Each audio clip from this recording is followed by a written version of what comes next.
Lebih spesifik. Bacaan Al-Baqarah. Dari ayat berapa? Full. 2,5 juz. Sedikit lah. Kalau nanti hanya pokoknya mah diruqyah biar apa? Biar laris. Terus, nah apa namanya? Ruqyah penglaris.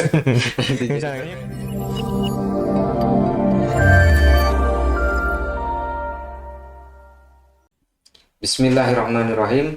Assalamualaikum warahmatullahi wabarakatuh. Waalaikumsalam. Alhamdulillah, puji serta syukur kehadirat Allah Subhanahu wa taala. Salam serta salawat terlimpah curahkan kepada junjungan Nabi besar kita, Nabi Muhammad sallallahu alaihi wasallam. Baik sahabat Rehabati Bandung dimanapun berada, kita berjumpa di dalam program baru kita di Rehabati Bandung. Tanya jawab seputar ruqyah, insya Allah dengan narasumber yang berbeda-beda. Yang saat ini mungkin kita akan bertemu dengan narasumber Ustadz Abiyadi. Beliau sudah melanglang buana di dunia peruqyahan. Baik, apa kabar Ustadz? Bagaimana kabarnya? Baik, bismillahirrahmanirrahim. Assalamualaikum warahmatullahi wabarakatuh. Alhamdulillah, kabar saya hari ini diberikan kesehatan, insyaallah, kebaikan. Mudah-mudahan kebaikan ini senantiasa Allah tambah selalu untuk diri kita semua. Dan memang kabar terakhir memang kita banyak disibukkan dengan hal-hal yang hari ini harus kita bantu selesaikan, di antaranya kasus-kasus yang berkaitan dengan masalah rumah tangga. Masalah rumah tangga. Kenapa kok rumah tangga? Ternyata banyak permasalahan itu nanti berkaitan dengan masalah rumah tangga dan keluarga di antaranya. Dan kadangkala berkaitan dengan masalah rumah tangga, berawal dari masalah rumah tangga ini ternyata menjadi celah-celah bagi setan yang masuk ke dalam jiwa kita, ke dalam diri kita. Seperti itu, Kang Asep. Ini Ustadz, kita tuh sedang ramai atau sedang viral saat ini di dunia maya atau di media-media tentang perdukunan di Indonesia. Perdukunan, ya, yang seperti apa? Apa ya? Kemarin tuh sudah ada acara apa itu, ngumpul-ngumpul semua dukun se-Indonesia kan. Tanggapannya bagaimana Ustaz sebagai peruqyah itu kan? Tanggapannya bagaimana ya? Tanggapan kita yang utama adalah ngurus umatnya, bukan ngurusin dukunnya. Ya, kalau kita nanti disibukkan kita ngurusin dukun itu sampai hari kiamat gak akan habis. Sampai hari kiamat gak akan habis. Dan tugas kita bagi para dai-dai itu khususnya, apalagi khususnya peruqyah, yang perlu kita sibukkan adalah bagaimana membina umat. Jadi kita lebih baik kita sibukkan dengan ngurus umat. Hari ini umat sedang bingung. Ini di sini ada katanya Ustadz atau katanya Gus, tapi kerjaannya nyerang dukun. Betul Ustaz. Tapi nanti ketika setelah dilihat lagi, ternyata nyerangnya pun dengan cara yang sama, dengan cara-cara perdukunan lagi. Maksudnya perdukunan di sini adalah bukan yang secara umum kita pahami ya. Perdukunan itu nanti kan luas bahasanya. Jadi kalau secara bahasa nanti bisa diartikan kemana aja. Dalam artian, kalau di kampung itu ada yang namanya dukun pijat, ada dukun bayi, ada paraji ya, kalau di sini ya, di kita ya. Termasuk dukun juga ya Ustaz. Ya, itu kalau dibahasakan dukun bisa disebut dukun, tetapi yang dimaksud adalah perdukunan di sini adalah perdukunan yang memang menyimpang dari syariat ini. Di antaranya apa? Di antaranya nanti perdukunan di sini berkaitan dengan bentuk-bentuk ramalan. Ya, atau berkaitan dengan minta-minta bantuan ke seseorang untuk merugikan orang lain. Jadi merugikan orang lain itu bisa nanti dalam bentuk apapun ya, misalkan supaya orang ini celaka, supaya orang ini sakit, supaya orang ini seperti apa. Nah, itulah yang dimaksudkan perdukunan-perdukunan yang berkaitan dengan, yang bertentangan dengan syariat ini. Oke. Baik Ustaz, sehubungan dengan itu kita sudah mempunyai beberapa pertanyaan yang sudah dikumpulkan oleh tim kita kan. Di sini kita kumpulkan ada 5 pertanyaan saat ini. Pertanyaan seputar ruqyah ya? Betul Ustaz, seputar ruqyah. Baik. Yang pertama Ustaz, dari Ani Permata Kopo 1 Bandung.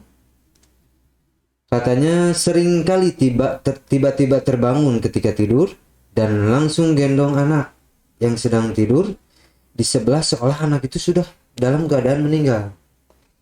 Jadi sering teriak-teriak histeris dan tiba-tiba ketika sedang tertidur. Gitu, Ustaz. Apa tanggapan Ustaz? Baik. Berkaitan dengan tidur, yang perlu kita perhatikan yang pertama adalah dengan adab-adabnya sebelum tidur. Makanya kalau nanti ada orang-orang tertentu yang dia ketika tidur kemudian dia merasakan hal-hal yang dianggap aneh atau dirasa aneh, maka yang perlu kita tanyakan atau kita perhatikan yang pertama adalah berkaitan dengan adab tidur. Adab tidur itu berawal dari mana? Contohnya, adab tidur itu nanti misalkan yang pertama contohnya, sebelum tidur ambil wudhu tidak? Sebelum tidur kibas-kibas kasur enggak? Sebelum tidur baca doa tidur tidak? Sebelum tidur miring ke kanan enggak? Sebelum tidur usap-usap yang disunahkan tidak? Minimal al-ikhlas, al-falak, an-nas, tiupkan ke telapak tangannya, diusapkan seluruh tubuhnya. Kemudian tidurnya tengkurap atau tidak? Kemudian ketika tidur sendiri pakai pakaiannya terbuka tidak? Kemudian bangun tidur berzikir apa tidak? Apalagi? Bersegera dalam tidurnya tidak? Dan lain-lain. Nah, adapun nanti dampak yang dimaksud tadi, dimaksud misalkan seperti seolah-olah dia histeris atau mimpi, setengah mimpi atau setengah sadar, Betul. atau ngalindur lah kalau kata orang banyak. Ini mah ngalindur jika nama ini. Nah, itu hanyalah dampak. Nah, dampak di sini nanti biasanya diawali disebabkan gara-gara adab tidur yang tidak jaga. Meskipun nanti dampak ini disebabkan oleh dampak gangguan setan atau dampak yang memang berkaitan dengan kondisi tidur biasa. Karena sesungguhnya bagi seorang muslim itu kan ketika tidur itu kan ruh kita itu disimpan, diambil oleh Allah. Nah, tugas kita sebelum tidur itu tentunya kita paling enggak berdoa. Supaya apa? Supaya Allah jaga diri kita. Nah, jangan sampai nanti kita tidurnya tidak terjaga, kemudian kita berharap dampaknya tidak ada yang aneh-aneh. Nah, makanya di sini yang pertama harus kita perhatikan adalah adab tidurnya. Nah, kalau adab tidur sudah terjaga, kemudian dia nanti masih merasakan hal yang demikian itu, Yang sama. ya, kemungkinan yang berikutnya ada indikasi-indikasi yang berkaitan dengan bisa macam-macam nanti ya. Nanti kalau ditanya apakah nanti ada trauma. Betul. Trauma dalam kesehariannya, dalam kehidupannya. Jangan sampai nanti hal ini adalah dipengaruhi oleh faktor psikisnya. Faktor psikis nanti, misalkan ketika dia di dalam kehidupannya, misalkan dia ada trauma berkaitan dengan suaminya, misalnya, atau dengan orang tua atau siapa atau mertua lah. Dan misalkan berkaitan dengan hal itu ada konflik yang mengakibatkan nanti dia kecemasan atau ketakutan berkaitan dengan rumah tangganya atau berkaitan dengan anaknya ini berlebih. Nah, ini pun nanti bisa mempengaruhi juga kondisi atau kualitas tidurnya, dan bisa jadi nanti hal ini yang dimanfaatkan oleh setan juga ketika tidur, maka akan dijadikan celah untuk dia mengganggu lewat hal ini, lewat masalah ini. Nah, berarti apa yang harus dia lakukan? Yang pertama, perhatikan adab tidurnya. Ya, kemudian ketika nanti masih bermasalah demikian itu, maka biasanya kita anjurkan harus didiagnosa ulang. Iya, betul, harus. Ya, didiagnosa itu nanti biasanya kita anjurkan datang ke peruqyah terdekat. Karena ketika kita hanya sebatas itu, nanti itu belum bisa menjadi gambaran secara umum, secara detail ya. Ini gambaran secara umum saja. Karena kalau nanti misalkan pengen detail, pengen jelas, ya mau nggak mau harus didiagnosa lebih detail lagi. Misalkan ada keluhan-keluhan yang lain tidak. Kalau ada keluhan yang lain, kemungkinan nanti arahnya kemana. Oh, indikasinya misalkan, oh ini ada gangguan jin, misalkan gangguan jinnya nanti dari mana. Oh, ini gangguannya nanti gangguan sihir dari kemungkinan apa. Ini gangguannya dari apa misalkan. Berkaitan dengan apa lagi misalkan, oh ini ada trauma, ya mau nggak mau ini harus diselesaikan semua, maksudnya dimaksimalkan semua. Jangan sampai nanti kita hanya menebak-nebak dari satu sisi ternyata tidak tepat. Seperti itu ya. Untuk menyimpulkannya saja. Ya, karena kalau hanya untuk satu kasus biasanya itu kita masih ada beberapa kemungkinan gitu ya. Iya, banyak kemungkinan. Banyak kemungkinan karena bisa disebabkan memang betul gangguan jin ada, gangguan setan itu ada, tetapi nanti kadang-kadang ada faktor yang lain. Nah, kadang-kadang ketika ada faktor yang lain ini, kita mau nggak mau kita harus telusuri faktor apa pemicunya. Seperti itu. Tapi untuk sementara adab tidurnya Ya, dulu yang sementara adab tidurnya dulu yang harus diperhatikan, dan mudah-mudahan itu nanti bisa mereduksi, bisa mengurangi gangguan ketika tidurnya. Seperti itu Kang Asep. ya, baik, semoga dapat memuaskan jawabannya insyaallah. Pertanyaan kedua Ustaz dari Enung Saadah. Domisilinya dari Cianjur ini. Jauh ya, insyaallah. Pertanyaannya singkat. Bagaimana ciri rumah yang dihuni jin dan bagaimana cara mengusirnya, Ustaz?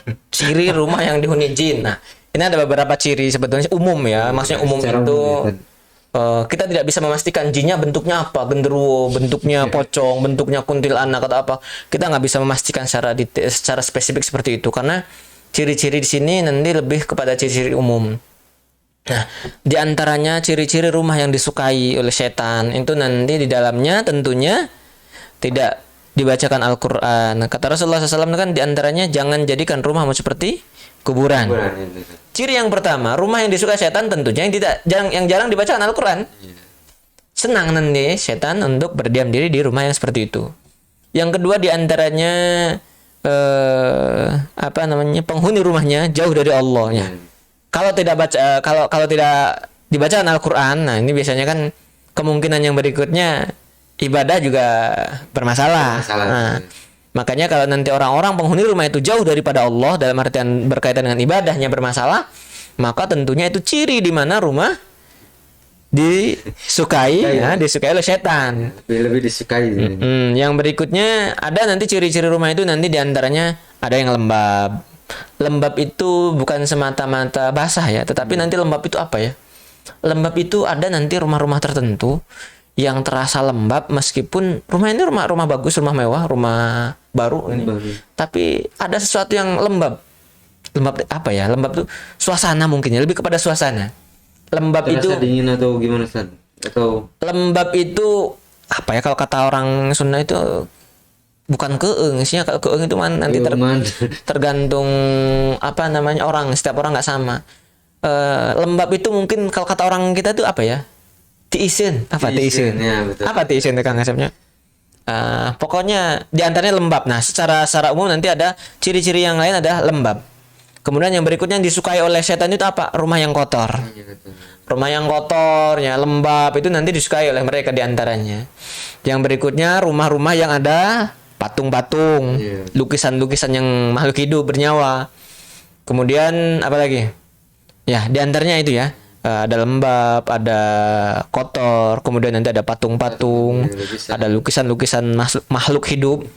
Atau nanti yang berikutnya ini yang biasanya disengaja. Yang disengaja biasanya nanti dengan dalih, dengan istilah untuk menjaga. Untuk menjaga biasanya. Nah, biasanya ada jimat. Ada jimat yang ditempel-tempel, yang ditanam-tanam di pojok-pojok, ada yang disimpan di mana. Nah, ini nanti hal-hal yang seperti ini jelas disukai oleh mereka.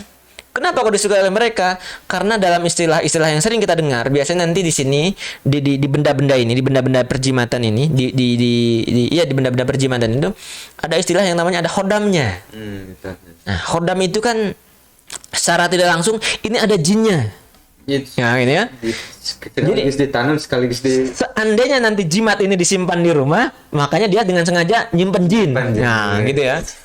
Secara otomatis biasanya begitu. Tapi ini kan hodamnya kan baik. Hodamnya kan hodam muslim. Menjaga. Nggak ada yang begitulah. Nggak ada manfaatnya semuanya. Tapi nanti kalau misalnya ada yang mengatakan begini, ini mah hodamnya hodam malaikat. Pernah dengar kayak gitu nggak, Kang? Pernah dengar nggak yang sebutan hodam-hodam malaikat ini? Ini lebih aneh lagi nih. Makanya ada orang-orang yang mengatakan ini mah hodamnya hodam malaikat. Untuk menjaga rumah ini. Ternyata yang dia pahami itu salah. Meskipun nanti katakanlah apa yang dijadikan rujukan itu nanti awalnya memang katakanlah betul, tetapi cara memahami yang salah. Iya betul. Gitu ya. Ada yang sering kita dengar, ini mah hodamnya malaikat. Kenapa kok bisa begitu? Soalnya ini dari Al-Quran yang diambilnya. Gitu ya. Kalau kita pahami lebih lanjut bahwasanya Al-Quran, setiap Al-Quran, bahkan setiap huruf Al-Quran itu dijaga oleh Allah. Betul. Tapi bukan berarti nanti ketika Al-Qur'annya ini dijadikan jimat, dipotong-potong, dibalik-balik katakanlah ini, kemudian otomatis malaikatnya akan mengikut kita dan diperintahkan oleh manusianya, hei malaikat jaga rumah ini. Ya nggak mungkin begitu. Karena apa? Karena namanya malaikat itu cuma satu, taat kepada Allah, hanya menurut kepada perintah Allah. Nah kita nggak mungkin sebagai manusianya nyuruh malaikat, hei malaikat, tolong kamu jaga di sini ya sebagai penunggu supaya khodamnya, nggak mungkin begitu. Dan itu pasti kita ditipu oleh setan. Ya, betul. Seperti itu Kang Asep. Jadi bagaimana cara ngusirnya gitu ya tadi ya? Dan bagaimana cara mengusir? Dan bagaimana cara mengusirnya? Hidupkan rumah itu dengan Al-Quran, dengan bacaan Quran, dengan amalan-amalan sunnah di dalamnya. Kalau amalan wajib ya tentunya kita nggak perlu ditanya. Jadi dan itu memang harus dilakukan oleh kita. Karena sebuah kewajiban. Ya, karena itu memang wajib. Ya, hidupkan amalan-amalan sunnah, bacakan Al-Quran di dalamnya. Kalau mau spesifik ngusir, dalam artian ngusir itu ketika ada sesuatu di dalam rumah kita, bacakan Al-Baqarah di dalam rumah itu. Jika terasa tidak enak, tidak nyaman, Ya, lebih spesifik. bacakan Al-Baqarah. Dari ayat berapa? Full. 2 juz setengah. Sedikit lah. Kalau misalkan tidak sempat 2 juz setengah, apakah sepenggal ayat-ayat Al-Baqarah bisa, Ustaz? Kursin 3 surat Al-Baqarah terakhir. Ya, boleh. Karena nanti semua punya keutamaan. Nah, di antaranya keutamaan Al-Baqarah itu ketika rumah dibacakan Al-Baqarah, setan itu tidak berani masuk. Setan tidak berani masuk. Ada disebutkan dalam riwayat ada yang 3 hari, ada yang ya maksudnya ada riwayat 3 hari. Nah, kalau perlu misalkan 3 hari sekali lah paling nggak bereskan Al-Baqarah. Terus biar apa? Biar setan tidak ada kesempatan untuk masuk. Ya, meskipun nanti ini dalam beberapa hal kita pahami ya tidak mutlak seperti itu. Adapun nanti ketika kita bacakan Al-Qur'an di dalamnya dari Al-Baqarah sampai An-Nas atau dari Al-Fatihah sampai An-Nas, itu semuanya udah kebaikan dan semuanya akan menjadi pengusir secara otomatis manakala kita nanti menghidupkan amalan-amalan yang memang di dalamnya dianjurkan. Itu Kang Asep ya. Baik, itu pertanyaan dari Ibu Nung di Cianjur. Kita lanjut ke Ibu Herna Susanti dari Cimahi. Pertanyaannya, suami saya jualan di pasar Caringin, Ustaz. Tapi akhir-akhir ini sepi banget. Sedangkan yang depan sebelahnya rame. Alhamdulillah saya dan keluarga sudah meninggalkan hal-hal yang berbau syirik. Dulu kami masih suka beli isim atau tanya atau biasa berziarah, Ustaz. Malah banyak diajak sama pedagang lain juga, tapi alhamdulillah kami tolak. Nah, apa lapak kami di pasar bisa diruqyah, Ustaz? Pertanyaannya itu bisa diruqyah? Yang diruqyah apanya? Orangnya atau pasarnya? Lapaknya, Ustaz. Lapaknya. Oke. Baik. Karena sepi itu mungkin, Ustaz. Dulu hobi menggunakan jimat-jimat isim-isim. Sekarang sudah meninggalkan dan bertaubat. Itu bagus. Ya. Alhamdulillah itu bagus. Sudah meninggalkan isim-isim dan jimat-jimat itu bagus insyaallah. Kemudian itu tetap dijaga. Dalam artian dijaga itu jangan sampai nanti kita karena usaha sepi kemudian kita mencari jimat lagi yang baru, yang lebih mahal lagi, yang lebih hebat lagi ya. Kemudian yang berikutnya apa tadi? Bisa diruqyah apanya? Lapaknya apakah? Lapaknya bisa diruqyah tidak? Oke, baik. Rasulullah SAW pernah mengisyaratkan bahwasanya di pasar itu tempat yang paling buruk. Kenapa kok tempat yang paling buruk? Karena disitulah setan menancapkan benderanya. Iya, betul. Makanya Rasulullah mengisyaratkan janganlah kalau bisa engkau menjadi orang yang pertama kali datang, ya, dan jangan engkau menjadi orang yang terakhir kali meninggalkan pasar. Kenapa kok begitu? Karena memang di pasar itu tempatnya setan. Kalau kita lihat, kita amati Kang Asep, jadi di antara di pasar itu banyak sekali perilaku yang disukai oleh setan. Di antaranya apa misalkan?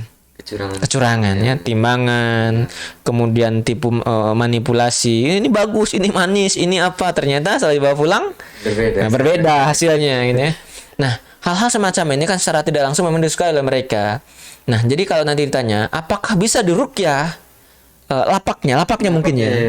Yang pertama yang pertama harus kita pahami konsep rezeki itu semuanya berdasar atas kasih sayang Allah. Bukan semata-mata apa yang kita lakukan, bukan semata-mata apa yang kita kerjakan. Jadi kalau nanti kita tanya, bagaimana supaya rezeki saya nanti banyak, supaya rezeki saya nanti bagus.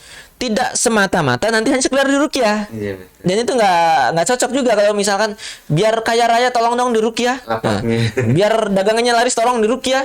Nah, itu nanti kadang-kadang nggak tepat. Kita harus periksa ulang semua rangkaian tentunya di sini ya, bukan semata-mata nanti berkaitan dengan jual belinya. Tapi nanti berkaitan nanti yang pertama adalah bagaimana orangnya. Orang yang dimaksud adalah orang yang melakukan jual belinya ya.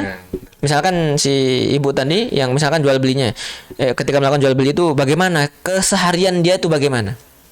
Yang pertama berkaitan dengan sholatnya. Sholatnya nanti misalkan masih telat tidak, masih bolong enggak, kemudian suaminya nanti masih sholatnya ke masjid atau tidak. Nah dia kemudian ditambah lagi bagaimana nanti dia bersedekah, bagaimana nanti dia menjalin hubungan kepada sesama, silaturahimnya bagaimana. Kemudian nanti setiap mengawali pekerjaan itu bagaimana dia diawali dengan doa atau tidak. Nah, ini semua kan semua ini nanti akan menjadi sebuah rangkaian di mana rezeki itu Allah mudahkan atau tidak. Kadangkala kita ini hanya sibuk mencari sebuah solusi dan berharap dengan solusi yang 1-2 solusi ini dia dapat hasilnya. Ya, terselesaikan. Dengan ruqyah langsung ujuk-ujuk rame, dengan ruqyah ujuk-ujuk langsung soleh. Nah, ini kayaknya terlalu mudah sepertinya ya. Tetapi tidak salah juga seandainya nanti memang harus diruqyah gitu ya. Maksudnya kita ada upaya untuk meruqyah, itu nggak salah juga. Tetapi yang utama adalah bagaimana nanti kita memeriksa sepenuhnya. Karena kebanyakan orang-orang yang sibuk mengeluhkan dampaknya, biasanya nanti ketika dikoreksi itu kadang-kadang masih ada yang bermasalah dengan hal-hal yang prinsip. Ya, misalkan kalau orang berdagang itu nanti cek misalkan modalnya ada yang haram tidak hartanya. Haram itu apa? Riba. Misalkan ya, ada riba enggak dalam permodalannya? Kemudian nanti di dalam jual beli itu ada akad yang batil enggak di dalamnya? Ya, kemudian di sini kan banyak hal yang perlu kita perhatikan. Jadi tidak semata-mata nanti hanya sekedar diruqyah. Tetapi sekali lagi ketika nanti ada indikasi-indikasi yang memang yang memang harus dilakukan ruqyah ya, boleh diruqyah saja nggak masalah. Tetapi di balik itu semua, ruqyah bukan segala-galanya. Tapi ruqyah itu hanya sebagai penyempurna saja, tapi bukan yang utama. Yang utama adalah bagaimana kita memperbaiki hal-hal yang prinsip tadi. Ya. Meskipun nanti ruqyah itu kita anjurkan dalam beberapa kasus biasanya, ya. Tetapi memang tidak segala-galanya. Jadi sekali lagi, boleh diruqyah ya boleh, tetapi jangan sampai hanya fokus kepada ruqyah. Ruqyahnya saja. No ya. Kalau nanti hanya pokoknya mah diruqyah biar apa? Biar laris. Terus nah apa namanya? Ruqyah penglaris. Misalnya jadi beda tujuannya ini, jadi masalah ini. Ya itu ya. Ruqyah jadi laris nanti malah jadi ini malah nanti mendatangkan hal yang bahkan bisa syirik yang baru ini ya, gara-gara ruqyah penglaris ini. Meskipun nanti kadang-kala ruqyahnya juga tidak ya tidak salah juga, tetapi pemahaman yang memahami ini, nah ini bermasalah gitu ya. Oke, baik, begitu barangkali Kang Asep ya. Iya, baik. Itu dari Ruhana Susanti di Cimahi, semoga ya Allah mudahkan segala sesuatunya. Baik, ini dari Mas Puh Maftuhah dari Cililin, Ustaz. Oke, baik. Bapak-bapak ya. Ini ada 2, Ustaz. Kayaknya perempuan, Ustaz. Oh, perempuan. Baik, Ibu ya. Apakah diruqyah oleh peruqyah itu cukup dalam pertemuan 2 atau 3 kali saja? Dalam kondisi gangguannya berat. Iya. Ini pertanyaan pertama, Ustaz. Pertanyaan kedua, bagaimana menyesuaikan perasaan terhadap orang yang ada di lingkungan rumah yang suka jengkel melihat keadaan saya sering sakit, suka sedih gitu kalau ada keluarga yang bilang bosan lihat saya sakit terus, kan perasaan saya ngedrop, putus asa dan stres dengan baik. Yang pertama tadi, apakah bisa diruqyah hanya sekali 2 kali padahal kasusnya apa? Berat. Gangguannya beratan. Baik. Dalam kasus-kasus tertentu, jadi ibu mungkin ya. Ibu, kalau misalkan kita amati, orang lain itu ada yang diruqyah puluhan kali. Puluhan kali dengan catatan dia harus berkomitmen. Ada yang diruqyah tuh, saya ada pasien itu kemarin terakhir itu, saya meruqyah minggu kemarin. Iya minggu kemarin ya. Beliau mengatakan sampai berapa puluh kali. Beliau hitung betul itu. Saya bilang gini, ibu diruqyah berapa puluh kali pun tidak akan beres kalau nggak komitmen sungguh-sungguh memperbaiki diri. Tetapi nanti kalau ditanyakan, apakah diruqyah sampai puluhan kali itu termasuk tergantung? Ya belum tentu. Ada orang yang diruqyah sampai puluhan kali, berulang kali, terkategori dia tidak tergantung. Kenapa? Karena di antara kasus-kasus tertentu, orang yang diruqyah butuh diruqyah puluhan kali sekalipun, dia kategorinya tidak tergantung, manakala dia ini adalah memaksimalkan upaya. Memaksimalkan upaya dalam artian dia juga bersungguh-sungguh dalam upaya taubat, memperbaiki diri, hijrahnya sungguh-sungguh, kemudian dia terapi mandirinya dimaksimalkan, disinergikan dengan terapi yang lain juga dimaksimalkan. Ketika hal itu sudah dimaksimalkan semua dan dia melakukan terapi ruqyah sampai berkali-kali, berpuluh-puluh kali katakanlah ini ya, itu insya Allah tidak kategori tergantung. Tetapi nanti ada yang diruqyah sekali, dua kali, atau beberapa kali, dia kategorinya tergantung. Misalnya bagaimana? Contohnya begini. Kerasa pusing. Gampang, kayak tinggal diruqyah. Aduh, nyeri huntu. Gampang, nanti tinggal minta diruqyah. Atau misalnya, panuan. Gampang, nanti tinggal diruqyah sama ustadznya. Ini bisa jadi tergantung. Meskipun sekali, dua kali, tiga kali, tergantung yang begini. Makanya jangan sampai kita ini melihat sesuatu dari nampak luarnya saja. Karena kadang-kala ketika seseorang kita lihat dari luarnya saja, belum tentu dengan apa yang terjadi sebenarnya. Misalnya orang ini diruqyah kok sampai puluhan kali. Kenapa ini kok diruqyah sampai puluhan kali? Ini kayaknya tergantung deh orang ini. Belum tentu. Belum tentu saat ini.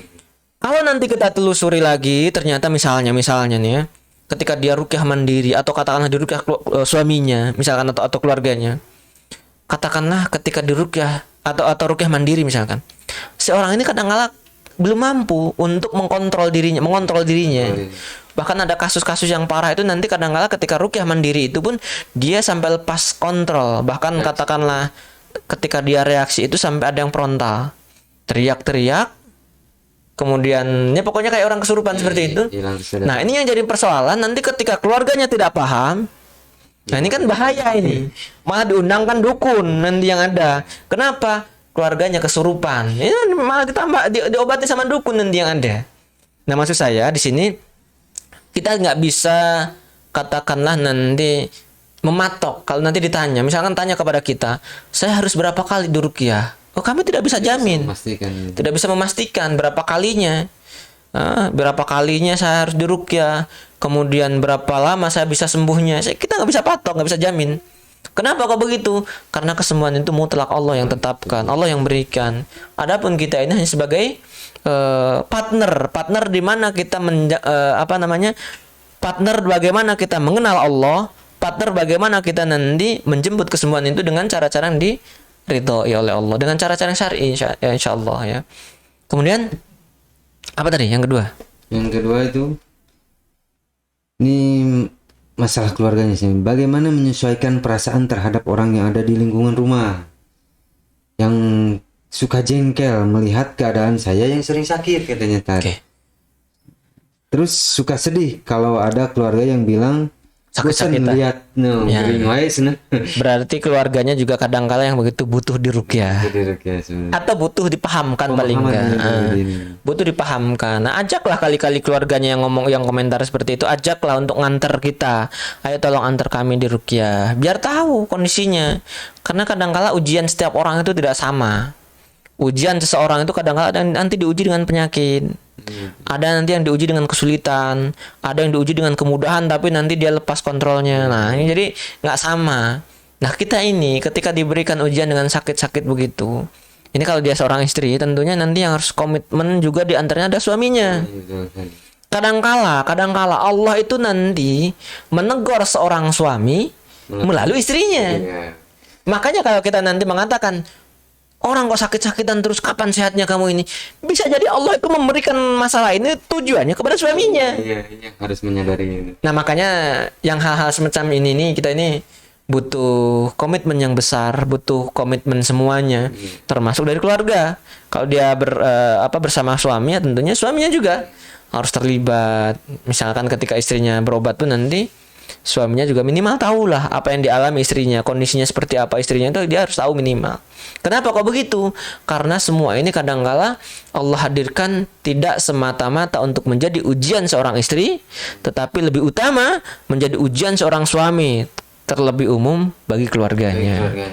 Jadi nanti kalau ditanya, misalkan kita ditanya, keluarga saya ini ada yang sakit-sakitan, ya ayo kita bareng-bareng komitmen berubah, biar Allah turunkan rahmat dalam keluarga kita berupa kesembuhan. Itu Kang Asep. Ya, sampai ngedrop putus asa dan stres tadi. Sampai ngedrop putus asa, ya itu wajar karena orang terdekat itu nanti biasanya akan mempengaruhi pengaruhnya besar ke psikis seseorang.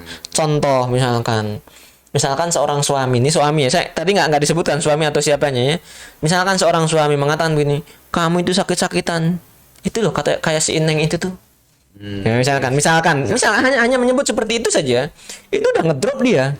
Dibandingkan saya sama yang masih sehat, masih bodinya masih bagus, fisiknya masih bagus, kita ngedrop yang begitu. Harusnya bagaimana?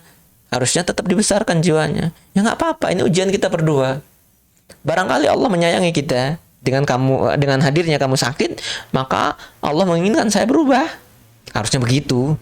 Cuma jadi persoalan kadang-kala orang itu kan egois, hanya melihat sesuatu yang buruk dari orang lain dan menganggap dirinya selalu baik, benar. Itu yang jadi persoalan. Bisa. Baik, Ustaz. Baik. Masih ada lagi?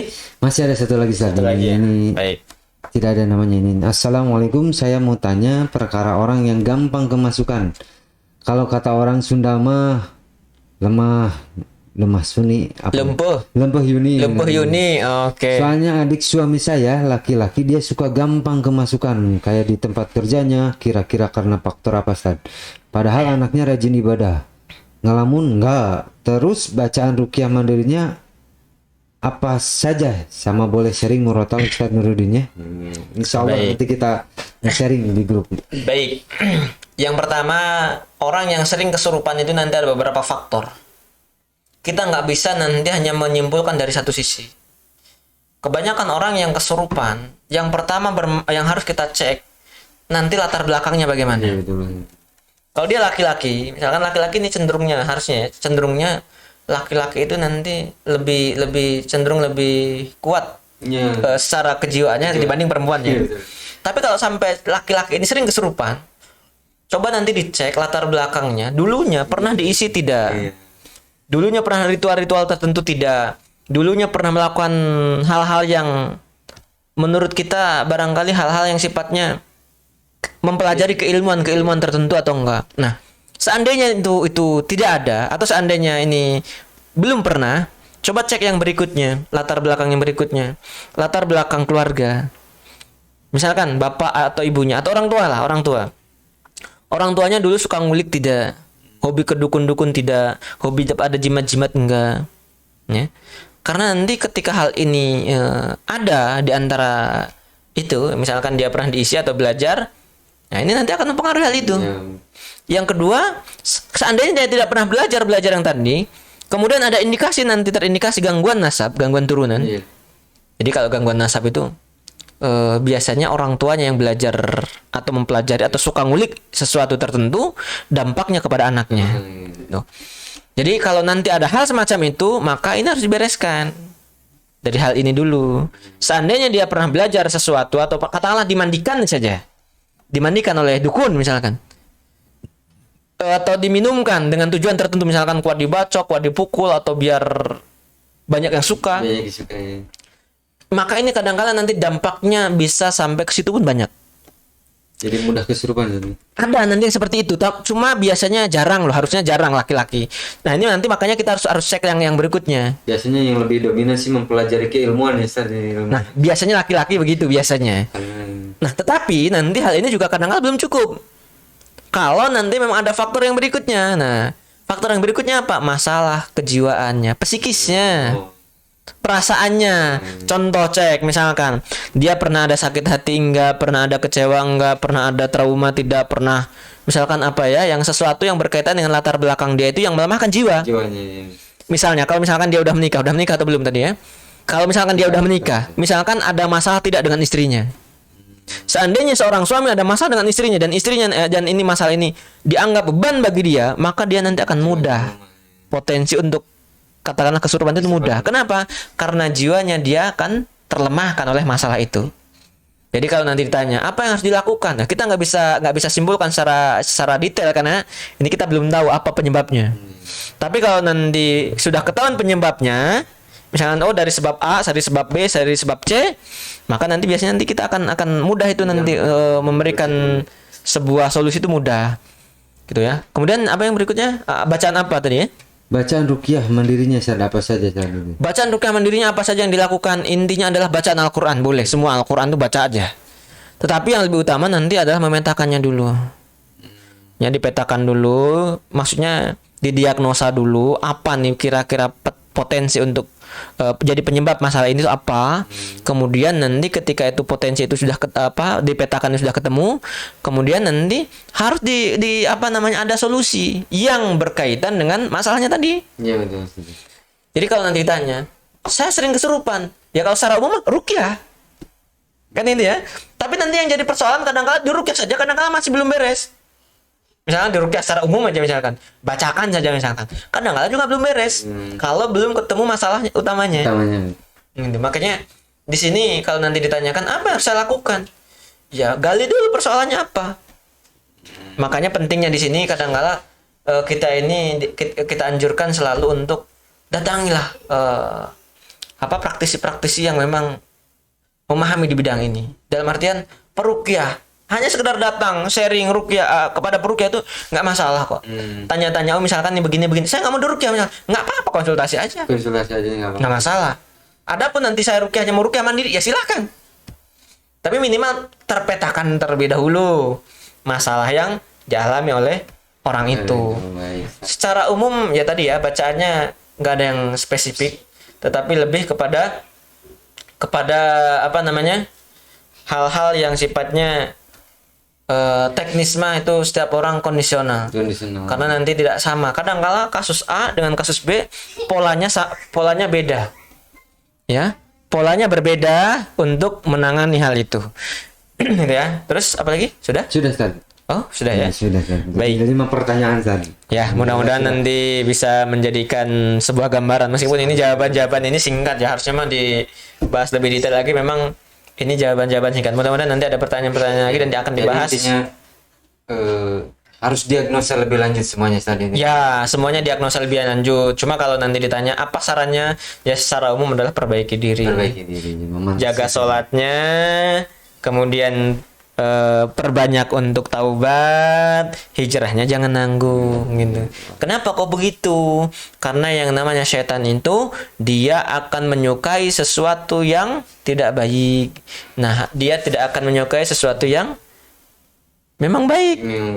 Tapi nanti kadang-kala ada sesuatu yang baik, ya, sesuatu kebaikan, ya, tetapi di antaranya setan juga menyukai. Sesuatu yang kita anggap baik, setan itu menyukai. Ternyata di situ di dalamnya ada yang salah niat, salah cara, salah praktiknya. Nah, makanya di sini sesuatu yang baik juga harus sesuai dengan dasar-dasar yang sesuai dengan syariat dalam Islam ini. Begitu Kang Asep. Baik, sahabat Rehabati, alhamdulillah semua pertanyaan sudah terjawab oleh narasumber kita Ustaz Bedi. Semoga dapat menjadi sebuah kebaikan ya Ustaz ya bagi yang mendengarkannya, bagi yang mempertanyakannya.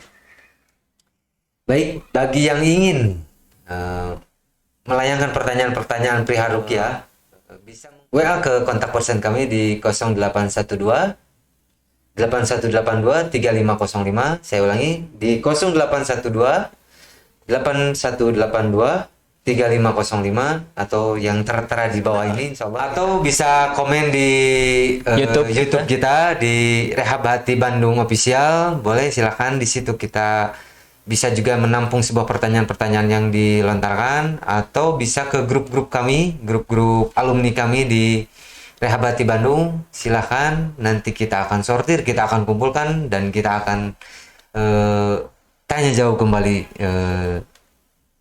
perihal rukyah ini. Baik, bila ada kesalahan ucapan dari diri saya mohon maaf sebesar-besarnya. Kesempurnaan hanya milik Allah. Dan semoga Allah memaafkan kesalahan-kesalahan kita semua. Assalamualaikum warahmatullahi wabarakatuh. Waalaikumsalam.